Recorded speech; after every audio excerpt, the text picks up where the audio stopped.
here for day one of the World Series of Poker main event, biggest tournament in the world. I'm super excited to be playing. If I think about what I want to accomplish in poker and like what's left for me to check off my like poker dream list when I was a kid, this is it. Like winning another bracelet, winning a 1K side event, winning a 5K tournament, even though I would have a bracelet, it just wouldn't mean it for me. And so this was always the dream, to make the final table and win the World Series of Poker main event. And so that's why I'm here this year. I really decided to focus intensely on this tournament.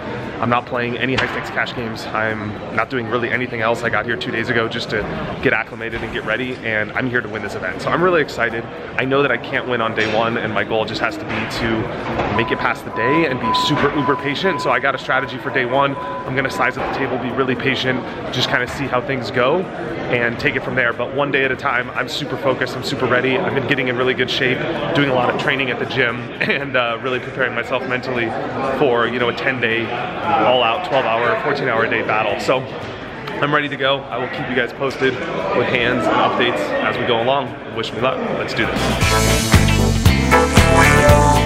All right, on the first break of the main, to be honest, I had a little bit of like jitters coming in. Like, I don't know, it was hard to be patient, and it was like so exciting to play, and just there's so much action at the table. I just like kind of wanted to get in there, so I made a few moves that were just like, I was like in the middle of the hand, I'm like, Alec, what are you doing? You should just be patient and totally wait.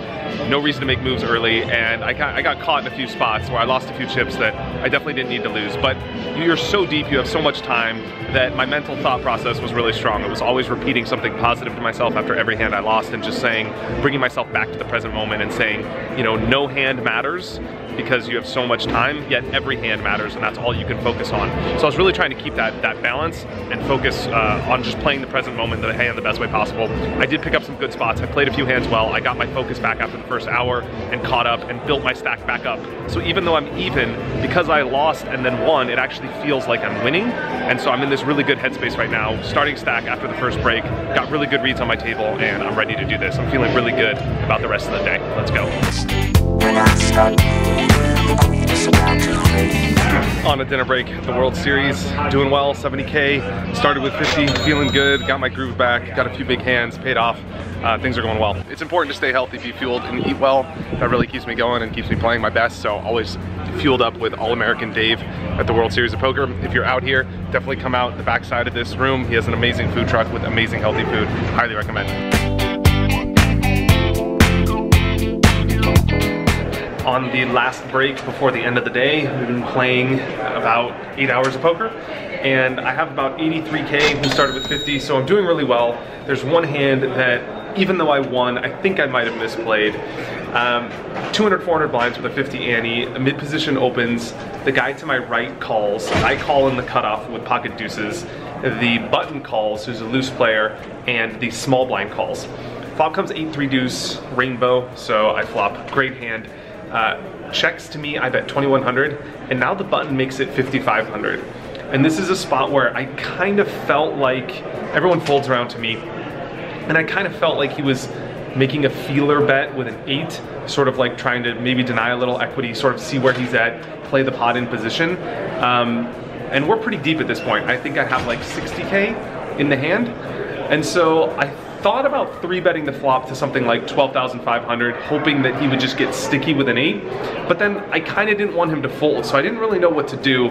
And I opted to call, and then planned on just going check check and betting big on the river, making it look like I maybe missed a draw with 4-5, ace-4, ace-5, and getting called by an 8. And I felt like if the turn went check check, he would get sticky and call me, and he'd be more likely to call a big bet on the river than he would be to call a 3-bet on the flop.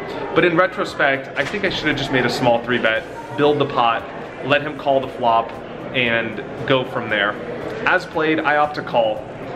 Turn comes to 7 of diamonds, and here I maybe could have just called the flop and then led the turn and just bet like, you know, 6,000 and then 15,000 on the river and hope to get called.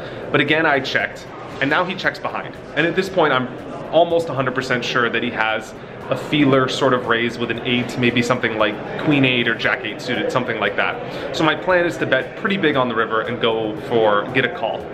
The river comes in offsuit 6, and I bet out 8,000, and he hems and haws and calls, and he says he has 2 pair, which is pretty tilting. I don't know if I believe him or not because he tanked so long, but he called and I won a big pot. So now I'm at 83K. Let me know your thoughts on this hand. Should I have 3-bet the flop? Should I have bet the turn?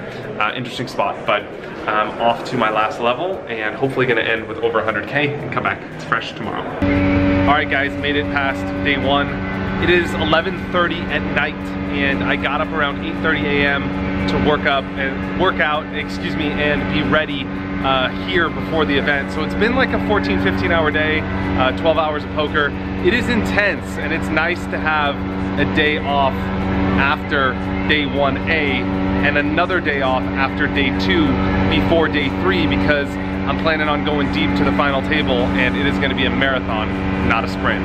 It's always a good feeling to make it past the day. It always puts a smile on my face knowing that I made it past day one. It's like, don't want to bust on the first day. I have 86K, blinds are gonna be 300, 600 starting day 2. I was up to 110K and then I just got a lot of big hands. I got ace king a lot, I 3-bet a few times, missed on the flop and just kind of folded my way back down to 86, but that's poker. I'm staying patient, staying focused. I'm really excited to have a day off and get rested and just hang out and then come back on day 2. So look out for more vlogs, subscribe to my channel, more awesome content coming, and I'll see you guys on day 2 and at the final table. Cheers.